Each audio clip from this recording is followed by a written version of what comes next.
On vous souhaite la bienvenue à ériclatour.com. Ces semaines de relâche parlementaire à l'Assemblée nationale à Québec, ça permet à nos députés de revenir un peu plus longtemps dans le comté. C'est le cas de Dave Turcotte du comté de Saint-Jean. On va parler entre autres de train de banlieue, parler bien sûr des travaux qui sont suspendus actuellement à l'hôpital du Richelieu au niveau du laboratoire et aussi le pont Gouin. Est-ce que les travaux vont commencer à temps? On ne le sait pas encore.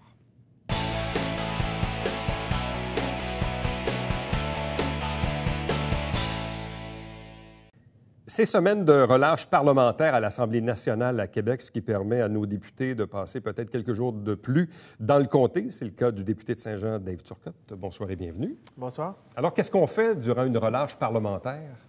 Bien, ça dépend des journées. Comme aujourd'hui, nous avions notre caucus des députés du Parti québécois de la Montérégie à Saint-Hyacinthe. J'ai l'occasion de présider les réunions du caucus. Donc, nous avons reçu plusieurs groupes, notamment l'Union des producteurs agricoles, sur la question des producteurs acéricoles, les acériculteurs, pour les producteurs de sirop d'érable et des produits de l'érable, les organismes communautaires. On a rencontré aussi la CSN qui nous a, pour la question de la SAQ, la Société des alcools du Québec. Ouais. Donc, est-ce qu'on est pour ou contre la privatisation? On a rencontré aussi un groupe sur la ceinture verte, donc un projet pour préserver les espaces verts dans la région métropolitaine et même ça va beaucoup plus loin, là, ça se rend jusqu'à Drummondville. Là, donc, un projet qui est enclenché depuis un certain nombre de mois et même d'années. Donc, on faisait un suivi avec eux. Quelle est l'importance, justement, de tenir dans des partis politiques comme le vôtre des caucus régionaux? Parce que, bon, vous avez un caucus national, ça, on le sait, mais c'est quoi l'avantage ou l'importance de tenir, une fois de temps en temps, ce genre de réunion-là avec des collègues députés du même parti dans une même région? C'est complètement différent. Un caucus régional et un caucus national, deux choses complètement séparées. Je ne peux pas vous dire le secret de ce qui se dit au caucus, mais au caucus national, on réfléchit. C'est plus rare qu'on reçoive des groupes ou des citoyens. C'est ça, hein? C'est beaucoup plus des députés. On en a habituellement un par semaine ou un par 2 semaines où on reçoit un groupe, mais un caucus national. Mais en général, on ne reçoit pas de gens. C'est plus sur l'actualité politique. Donc, sur tel enjeu, sur tel projet de loi, quelle est notre position comme parti politique, comme aile parlementaire. Donc, on débat de ces questions-là entre députés d'un parti politique. Dans le cas d'un caucus régional, du moins au Parti québécois, peut-être que les autres partis ont une formule différente, mais chez nous, traditionnellement, ça sert beaucoup plus à rencontrer des groupes. Donc, pendant toute la journée aujourd'hui, on change de ville là, à chaque caucus pour pas toujours être au même endroit. Et là, aujourd'hui, on avait notre liste de groupes qui, depuis un certain nombre de semaines, nous avaient sollicité, soit individuellement ou soit collectivement, l'ensemble des députés. Donc, plutôt que de faire une rencontre avec chacun des députés, bien, on dit que c'est plus optimal. Et des fois, il y a des organismes qui sont plus régionaux, comme exemple en santé. Souvent, on reçoit les gens, à l'époque, on recevait le PDG de l'agence. Là, maintenant, ça serait peut-être les 3 PDG des 3 CI3S ou les commissions scolaires ou des organismes qui débordent d'une circonscription. Bien, c'est plus efficace de les rencontrer en caucus. Bon, justement, sur l'enjeu des producteurs de sirop d'érable, parce qu'on a vu tout ce qui est en train de se passer en ce moment avec le ministre Paradis, il y a le rapport Gagné également, on a vu des manifestations du côté de Québec. Quelle est la position de l'opposition officielle du Parti québécois dans cet enjeu-là en ce moment? Et nous, on considère que la recommandation, au fond, c'est que la demande des producteurs de sirop d'érable et des produits de l'érable, d'avoir plus d'entailles, donc de pouvoir produire un plus. C'est un peu de lever les quotas. Bien, eux, c'est pas tant ça, parce qu'eux ont un système qu'ils ont mis en place qui fonctionne bien. Avec la fédération. Exact. Il y avait des problèmes. Ils ont essayé de trouver une solution. Ils se sont trouvés une solution entre eux. Et là, le rapport Gagné arrive pour dire « Bravo, vous avez bien fait, mais on recommande d'enlever la mesure que vous avez mis en place, le système, avec la fédération. » Donc là, nous, on dit, bien là, si ça fonctionne bien, pourquoi défaire ce qui fonctionne bien? Oui, il y a un problème à certains cas. On a entendu, là, les producteurs nous en ont parlé parce qu'il y avait des producteurs aujourd'hui qui étaient à notre caucus. C'est sûr qu'ici, la Montérégie est une région importante. Là. J'ai dit à la blague un peu, on est une des régions les plus sucrées du Québec. On ne produit pas des grandes quantités comme la Beauce, mais on produit quand même. Nous sommes, de ce que j'ai pu comprendre, peut-être la 3e région au Québec. Chaudière-Appalaches est la plus importante, Bas-Saint-Laurent et la Montérégie. Mais on a beaucoup d'érablières ici, etc. Bon. Puis sur le plan touristique, ça a un impact significatif. Parce qu'on est à la proximité des États-Unis, donc ça nous amène, Mais ce usage système différent. géré par la Fédération, est-ce qu'il est bon? Est-ce qu'il est bien? Est-ce qu'il est équitable? Mais force est de constater que les gens de l'industrie, à part quelques exceptions, trouvent que ça fonctionne bien. Oui, il y a certains, comme le président nous mentionnait, il se fait un peu challenger à chacune des assemblées sur certaines questions, mais est-ce qu'il faut tout mettre le système au complet de côté pour autant? La question se pose. Donc, nous avons désiré témoigner notre appui aux producteurs de sirop d'érable et des produits de l'érable. Bon. Si on revient ici plus localement à quelques enjeux, il y en a un évidemment assez important. Ce sont, oui, les travaux à l'hôpital du Richelieu, mais qui plus est, les travaux complétés au futur laboratoire. Mais là, je ne sais pas si je peux l'appeler futur laboratoire ou ce qu'il en reste. On connaît l'enjeu. Le local, en fait, l'étage était prêt à accueillir les nouveaux laboratoires dans la nouvelle partie. Et là, oups, le gouvernement a mis un holà sur le dossier, prétextant qu'on voulait probablement rapatrier ou centraliser les laboratoires du côté de l'hôpital Charlemagne pour l'ensemble de la Montérégie. Qu'en est-il maintenant? On est rendu maintenant à quelle étape? Ça fait quand même quoi? Ça fait combien de temps qu'on parle de ça? Ça fait des mois? Bien, les travaux ont été suspendus à la mi-l'année passée, là, milieu 2015 ou septembre 2015. Le problème qu'on a, c'est que c'est n'importe quoi, là. Moi, j'ai travaillé depuis des années. Avant moi, il y a eu d'autres députés qui ont travaillé pour avoir l'agrandissement de l'hôpital du Richelieu. Les plans ont passé d'étape en étape. Tant ici, à l'époque, qu'on appelait le C3S, après ça a passé à l'agence, ça a passé au ministère, au cabinet du ministre. Ça est revenu d'une étape à l'autre. Il y a eu, la Société des infrastructures immobilières là, du Québec qui s'en est mêlée aussi, le Conseil du Trésor, le Conseil des ministres. Tout le monde a mis son grain de sel là-dedans. Ils nous ont même montré à l'époque les plans là, où ils nous voyaient, là, on va déplacer la poubelle là, on va la mettre ici. Puis ils n'ont jamais pensé que le laboratoire était trop grand pour supposément appliquer le projet Optilab. Jamais personne n'a allumé de voyant rouge sur cette question-là. Moi, j'en reviens pas. On part d'un laboratoire de, mais là j'ai les chiffres, là, c'est approximatif, là, 12 000 pieds carrés. Oui. Et là, on disait que c'était trop petit. Pour ça qu'on a agrandi l'hôpital, puis qu'on a agrandi l'hôpital pour d'autres choses, mais notamment pour le laboratoire. Dans l'agrandissement, on parlait d'environ 18 000 pieds carrés, si je ne me trompe pas. Et là, on va être à 3 000 pieds carrés. Fait qu'on tombe même pas la moitié de la superficie initiale du laboratoire. Sérieusement, là, c'est un gros walk-in qu'on va avoir, là. Est-ce que le ministre Barrette et son ministère ont vraiment donné une fin de non-recevoir, c'est-à-dire que le projet dont on parle, le petit lab, va se faire, on va centraliser les laboratoires à Charlemagne, puis c'est ça qui va se passer? Est-ce qu'il y a eu En ce moment, c'est ça. La correspondance que nous avons obtenue copie, là, que nous n'avons pas obtenue en personne, elle n'est pas adressée à moi personnellement, mais elle était adressée là, aux gens de la direction de l'hôpital. Donc, on constate effectivement que la décision est prise. Ceci dit, entre-temps, moi, j'ai fait le dépôt de la pétition que je parrainais sur le site de l'Assemblée nationale et la version, ce qu'on appelle papier, signée par pratiquement 4000 personnes. C'est quand même pas rien. Donc là, le ministre devra répondre à cette pétition-là. Et là, moi, j'ai hâte de voir la réponse qu'il va donner parce que ça va être une réponse du ministre, donc plus récente là, des autres correspondances que nous avons eues. Donc, le ministre devra répondre là, dans les prochains jours. Théoriquement, il devrait le faire assez rapidement. Absolument un délai d'1 mois pour répondre. La pétition a été déposée au début septembre. Donc, pas début septembre, pardonnez-moi, au début février. Donc, au retour de la semaine de travail en circonscription, on devrait avoir une réponse du ministre. Est-ce que vous avez tenté de l'accrocher dans les corridors de l'Assemblée? Est-ce que vous y en avez parlé directement? Les fois que je lui en ai parlé, c'était un dossier qui ne l'intéressait pas. Et on voyait que c'était pas sa position, il essayait de s'en départir. Là. Il ne voulait pas m'entendre sur cette question-là. Mais je sais pourquoi. Parce qu'à l'époque, dans son autre vie, quand il était le président de la Fédération des médecins spécialistes du Québec, bien, il était contre Optilab. Il faisait des déclarations contre les gouvernements en disant « ça n'a pas d'allure, on ne peut pas implanter ça rapidement ». À l'époque, on parlait d'une implantation sur 2 ans. Et là, le ministre il disait « il ne faut pas prendre le monde pour des valises, ça n'a pas d'allure ». Et là, lui-même voulait l'appliquer en l'espace d'1 mois et demi. Je comprends qu'il est gêné de parler de ce dossier-là. Là. Et là, au final, si la décision donc est béton et maintenue, Ça va vouloir dire que oui, bon, le laboratoire va être centralisé à Charlemagne, à l'intérieur, oui, du même CI3S Montérégie-Centre.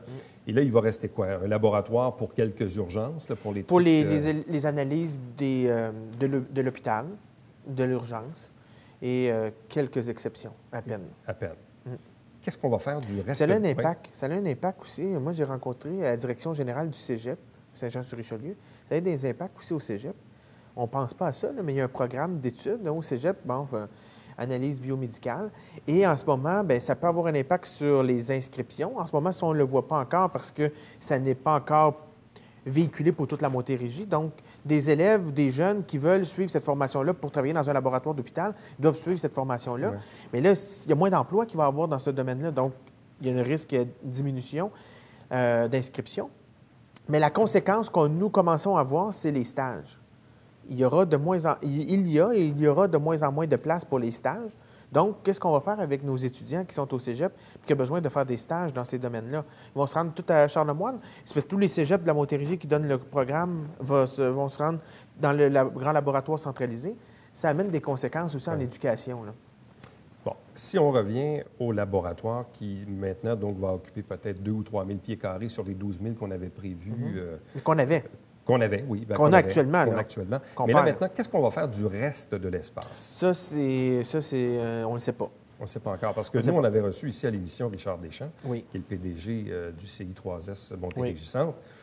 Il semblait un peu mal à l'aise de cette décision de rapatrier le laboratoire à Charlemagne, mais bon, en même temps, j'ai l'impression qu'on subit la décision du ministère. Tout à fait. Par contre, si on regarde ça d'un autre côté, on dit, bon, bien là, on a une opportunité de pieds carrés disponible. Donc, ça donne la possibilité aux gestionnaires à l'hôpital de dire, bon, bien, on a peut-être tel ou tel projet qui pourrait mériter d'occuper cet espace-là, puis ainsi de suite. Donc, ultimement, ça devient une opportunité. Encore là, il faut que l'argent suive. Parce que ça fait des années, je peux pas, j'aime mieux pas dire de temps, mais ça fait des années qu'on veut avoir l'agrandissement de l'hôpital. Tout a été analysé, les besoins pour les laboratoires, les soins intensifs, le bloc opératoire, la chirurgie d'un jour, tout ça, l'urgence. Tout ça là, a été analysé, puis là, ils ont dit, bon, ça prend tant de pieds carrés pour ça, tant de pieds carrés pour ça, etc. Puis là, tous les services qui pouvaient être offerts en santé. Puis là, on arrive avec ça. Tu sais, on aurait peut-être pu mettre d'autres choses là, à l'intérieur à l'époque, mais là, il y a eu d'autres constructions un peu partout, là. Changement de plan. Oui. Mis à part ça, mis à part la problématique à l'égard du laboratoire, comment se portent les travaux généralement à l'hôpital du Richelieu? Avez-vous toujours l'assurance que que l'échéancier est Moi, je suivi? me pose la question, puis je parle aussi de la question des coûts de ces travaux-là, parce qu'en ce moment, en arrêtant les travaux du laboratoire, ça a un impact, je crois, selon moi, et selon ce que j'entends, sur le reste des travaux, parce que bien, il y a des bouts que les entrepreneurs ne peuvent pas faire, parce que c'est un jeu de domino. Hein? On prenait un endroit, puis là, on déménageait dans l'autre endroit, etc. Donc là, qu'est-ce qui va arriver avec ces espaces-là? On ne le sait pas.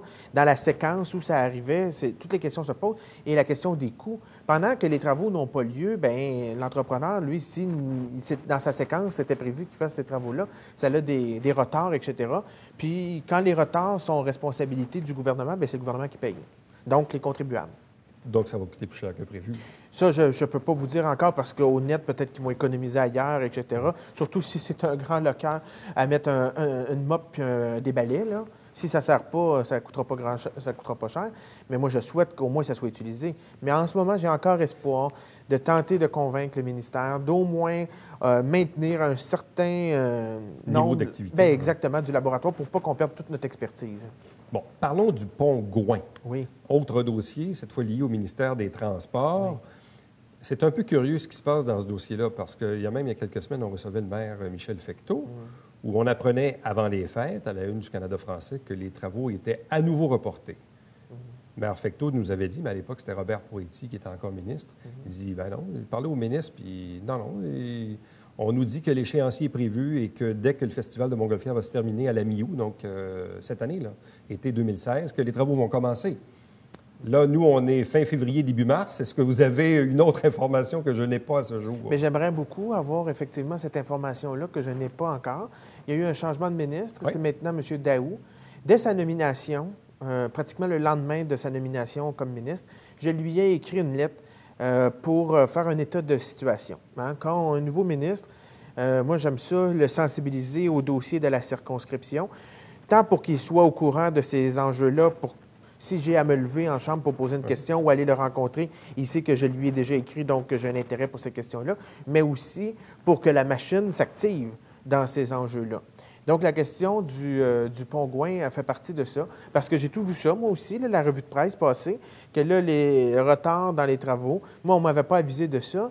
Et là, le maire, à la conférence qu'il a fait ici aussi, bien, il semblait dire que ce n'était pas le cas. L'écho qu'il avait du ministère des Transports, c'est que non, l'échéancier était maintenu puis que les travaux commençaient bientôt. C'est ça. Donc là, moi, qui dit vrai? Moi, je crains effectivement qu'il y ait un autre report? Bien là, un autre report, celui qui a été annoncé avant les fêtes, là. Ouais. Mais parce que c'est pas le premier qu'on a dans ce dossier-là. Et on a joué au yo-yo pas mal avec ce pont-là, l'annoncer, le désannoncer. Bon, Mais encore là, c'est parce que, évidemment, l'échéancier des travaux du pont Gouin ont ont un impact sur le calendrier des autres travaux dans le centre-ville. Exact. Ça, c'est clair. Et les commerçants m'en parlent régulièrement. Il y a eu même les expropriations, ça a été problématique à cause de ça. Justement, l'échéancier n'était pas clair sur le pont. Donc, nous, le bout qu'on était au gouvernement, moi, j'ai poussé pour qu'on puisse l'annoncer puis que ça soit clair. J'ai réussi à l'annoncer, mais je n'ai pas été assez longtemps au gouvernement pour commencer les travaux. Mais bon, on va continuer à pousser. Donc, vous attendez une réponse définitive du ministère ou de son ministre? Oui, exactement. M. Daoust. Autre dossier en matière de transport, c'est le fameux train de banlieue. Oui. On en parle de façon sporadique, et ce, probablement depuis les 10 dernières années, si ce n'est pas plus. Vous faites partie de ceux qui souhaitaient la venue d'un train de banlieue, ou à tout le moins qu'on ait une étude exhaustive là-dessus pour qu'on ait un peu les tenants et les aboutissants. À l'époque du maire Delbecq, on n'était pas très, très chaud à l'idée. Il y a eu un changement de garde à l'hôtel de ville. Encore là, le système de transport avec l'autobus semble relativement efficient et plus coûteux, oui et non. C'est-à-dire, le coût semble raisonnable, si je puis dire. Là, on est donc en 2016. Est-ce que le projet existe encore? Oui. Bien, lorsqu'on était au gouvernement, nous avions annoncé une étude de faisabilité sur le train de banlieue qui a été reportée d'1 an par le ministre Poiti lorsqu'il est arrivé en fonction pour le Parti libéral. Et là, on me dit que l'étude est pratiquement terminée. J'ai une rencontre, d'ailleurs, avec l'AMT qui est prévue là, dans, je crois, 2 semaines d'ici, pour justement nous faire part de où ils en sont rendus avec l'étude. Et selon leurs affirmations, l'étude est pratiquement terminée. Ça va mériter peut-être un certain peaufinement en fonction de ce que nous allons leur dire ou entendre à la rencontre là, dans les 2 prochaines semaines. Ceci dit, il faut savoir que l'étude sur le train porte sur, oui, l'étude, l'emplacement du train, la fréquence, etc. Mais il faut voir le train comme une offre ajoutée de services. Il ne faut pas enlever l'autobus, puis il faut maintenir et augmenter l'offre de services de transport. L'autobus, actuellement, est un service extraordinaire. Nous sommes privilégiés sur la Rive-Sud, tant sur la Rive-Sud que sur la Rive-Nord, en termes de services d'autobus. Mais il faut aussi penser aux gens du centre-ville, aux gens de Saint-Eugène, où il y a une problématique de prendre son véhicule, de se rendre au terminus. Ça fait en sorte que, pour une famille, bien, l'argument de dire, si je prends l'autobus, je n'ai pas besoin d'avoir un 2e, un 3e véhicule dans la famille, bien, avec le système que nous avons actuellement, ils doivent quand même en avoir un 2e ou 3e véhicule pour la famille. Donc, avoir un train de banlieue qui partirait du Vieux-Saint-Jean permettrait aux gens du Vieux-Saint-Jean et peut-être du Vieux-Iberville de pouvoir prendre le train de banlieue et se rendre directement à Montréal. Et pour les gens de Saint-Eugène, Saint-Blaise-sur-Richelieu, qui est aussi dans la circonscription de Saint-Jean, et éventuellement pour Saint-Paul, la Colle, s'ils le souhaitent, d'avoir une navette d'autobus qui prend ces gens-là, qui les amène à la gare du train de banlieue. Donc, ça offrirait un service supplémentaire. Et le stationnement incitatif du train de banlieue pourrait servir à augmenter l'offre de stationnement dans le Vieux-Saint-Jean pour les soirs et les fins de semaine. Donc, pour amener une nouvelle clientèle ici dans le Vieux pour nos commerces, nos restaurants et nos commerces de loisirs. Mais ça, pour mener à bien un projet comme celui-là, ça prend véritablement un engouement dans la communauté. Là. Il faut que ça émane des citoyens, des élus municipaux, du maire, chambre de commerce, conseil économique, etc., MRC. Ça prend vraiment une unanimité à l'égard d'un projet comme celui-là, parce qu'on sait comment c'est coûteux aujourd'hui, les projets en transport. Oui, puis une décision aussi favorable du gouvernement. Oui, mais c'est ça, ultimement. Puis en ce moment, l'AMT, il faut aussi en être conscient, elle est en train de restructuré par le gouvernement. Il y a un projet de loi qui a été déposé par le gouvernement libéral pour restructurer l'AMT. Donc, effectivement, ça a des conséquences là, sur notre projet. Je dois aussi être franc qu'en ce moment, on en entend moins parler qu'à une certaine époque du projet de train de banlieue. Mais moi, je crois qu'un politicien est là aussi pour prévoir puis avoir une vision moyen et long terme. Dans le cas où il y aura les travaux sur le pont Champlain dans les prochaines années, il y aura aussi l'échangeur Turcot, il y aura aussi l'autoroute Ville-Marie. Tout ça va amener une congestion dans la circulation pour les gens de la Rive-Sud. Et dans le cas de Saint-Jean, on est favorisé ou défavorisé, ça dépend de quel point de vue on se place, mais on n'a pas l'occasion d'avoir des offres de mitigation, alternatives, comme quoi comme Longueuil ont le métro, ils peuvent l'utiliser, ils ont le pont Jacques-Cartier qui est plus à proximité, etc. Bon, d'autres façons. Nous, ici, là, si on n'a pas le pont Champlain, ça va pas bien. Là. Ouais, mais on n'a jamais statué non plus sur le fameux projet de SLR, le train léger sur rail. Le gouvernement actuel a pris ses distances avec le projet. Par rapport à ça. Donc, Quoique le nouveau gouvernement a dit qu'il n'y aura pas de payage sur le pont Champlain. Tout à fait, sauf que durant les travaux du pont Champlain, ça, le payage, c'est après, là. Mais durant les travaux, il faut avoir une offre de transport pour permettre aux gens de désengorger nos routes durant les travaux. Et le train de banlieue pourrait être une solution intéressante, quitte à ce que ça soit un projet pilote, puis qu'on voit durant les travaux du pont Champlain, puis après ça, si on n'en a plus besoin, on l'enlèvera. Ouais. La voie existe, la voie ferrée existe, et le train est déjà disponible jusqu'à la frontière de Saint-Jean, à l'Acadie. Faites-vous partie de ceux qui demandaient aussi l'ajout d'une troisième voie sur l'autoroute 10 entre la 30 et la 35? Bien, moi, j'ai pris un engagement. Dès que j'ai été élu, j'ai mis en place un comité avec la Chambre de commerce à l'époque pour étudier la question de la troisième voie sur l'autoroute 10. Et les recommandations qui ont jamais été vraiment rendues publiques parce qu'on n'a jamais vu ce rapport-là du ministère. Le ministère est en train de faire un rapport, mais on ne l'a jamais vu. Mais ce qui a été la conclusion de ce qu'on a entendu entre les branches, ce serait la pertinence d'avoir une voie réservée ou du moins de prolonger la voie réservée jusqu'à l'autoroute 35. Et moi, j'ai pris cet engagement-là et je crois que ce serait important de le faire et que la voie réservée ne serve pas que seulement aux autobus, mais puisse servir aussi au covoiturage, aux voitures électriques, faire en sorte qu'on rentre dans notre siècle, finalement. Et en ce moment, moi, j'ai bon espoir de la part du ministère des Transports que cette voie réservée-là soit prolongée, du moins jusqu'à Saint-Jean, à la frontière de Saint-Jean, à l'autoroute 35. En terminant, comment se porte le Parti québécois et son chef, M. Péladeau? Est-ce que M. Péladeau devient jour après jour un meilleur politicien, un meilleur chef de l'opposition? Bien, c'est sûr qu'avec le temps, on peut apprendre, hein? On ne peut qu'apprendre et s'améliorer. Dans le cas de Pierre Kall, il est arrivé, il n'avait jamais fait de politique, il est arrivé député, il a eu son accident. Finalement, il a décidé de se présenter à la chefferie, il est arrivé chef. Et là, comme chef, il devait gérer le Parti québécois. C'est sûr que ça fait beaucoup de choses à apprendre en peu de temps. Mais là, ça va faire bientôt 1 an que Pierre Kall est élu chef du Parti québécois. On le voit aussi avec tous les enjeux que nous avons, Bombardier, Rona, Alcan, tous les sièges sociaux, faire en sorte qu'on puisse créer de la richesse au Québec, avoir des entrepreneurs, développer le sentiment entrepreneurial. Avoir un chef comme Pierre Kall, ça amène une richesse incroyable à un parti politique, mais aussi à l'Assemblée nationale. Lorsque Pierre Kall est venu à la Chambre de commerce ici à Saint-Jean, il y a de ça quelques semaines, pas très longtemps, je l'ai présenté en disant les Québécois sont chanceux d'avoir un politicien comme Pierre Kall, Péladeau, parce qu'il apporte justement sa connaissance du milieu des affaires et comment il a réussi à créer des emplois partout au Québec et faire en sorte qu'on peut l'amener au gouvernement. Tous les gens devraient être fiers de ça. Est-ce qu'on peut voter ou pas? Ça, c'est une autre histoire. Ouais. Mais moi, je crois qu'en ce moment, avec la situation économique que nous avons au Québec, nous avons besoin d'un leader sur le plan économique. Et malheureusement, le gouvernement ne l'a pas. Qui est le leader là, en économie au Parti libéral? Là, ils n'en ont pas. Ils sont obligés d'aller chercher sur le banc de la CAQ là, pour avoir un leader. Là. Et comment se porte l'option souverainiste? Est-ce qu'on en parle suffisamment? Il me semble qu'on n'en entend pas beaucoup parler. Bien, on en entend parler, ça dépend. Il faut s'ouvrir des fois aussi les oreilles. Mais comment je pourrais vous dire ça? On est en restructuration au Parti québécois. Lorsqu'on a eu la défaite en 2014, vous m'aviez posé cette question-là. Ouais. Et j'avais dit à ce moment-là, on était longtemps à avoir un malaise ou même nous à avoir de la difficulté à s'affirmer comme souverainiste ou indépendantiste. Mais là, on est en train, justement, avec l'école de formation au Parti québécois, de pouvoir former nos militants, former notre monde pour qu'ils puissent retourner sur le terrain, aller voir les gens, avoir un argumentaire solide. C'est ce qu'on fait.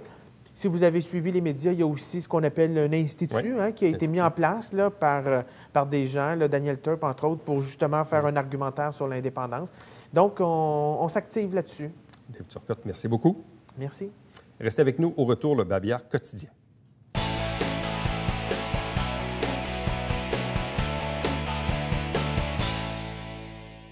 Salut, ici Alexandre Baudouin. Et François Trépanier. François, cette semaine à Sport Express, on parle de course à pied. Oui, avec Frédéric Houd des courses gourmandes. Et toi, Alex, c'est la deuxième partie de ta chronique plein air. Voilà, avec François Laramée. Ne manquez pas ça.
Du côté de Chambly, le mardi 22 mars, conférence de Nathalie Petrovski. Donc, si vous désirez obtenir de l'information, vous avez les détails à l'écran.